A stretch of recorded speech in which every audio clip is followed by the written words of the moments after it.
a women's health issue, and it is not talked about enough.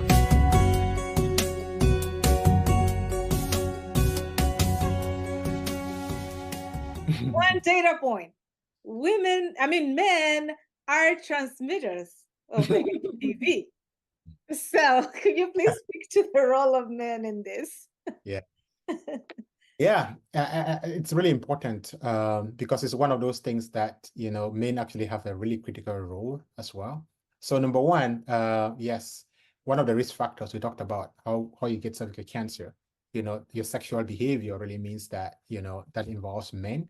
Actually, because they are important partners, sexual partners, they do play a role, in being able to, especially in the transmission of things like HIV/AIDS, that are a risk factor, for cervical cancer. And then secondly, I think that, we touched on the point of just these cultural barriers where, women need permission in most of these cultures, to actually go and get screened.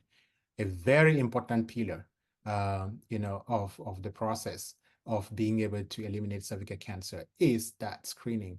And so as men in the society, we need to be able to just allow our women, the choice, give them the choice to be able to take care of their bodies, right? I think that's really, really important.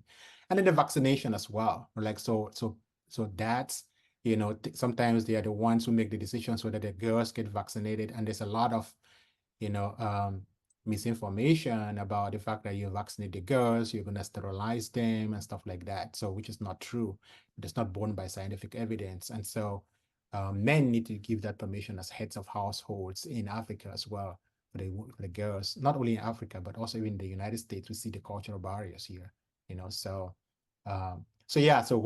men are really, really critical part of, the idea of being able to eliminate cervical cancer in that sense.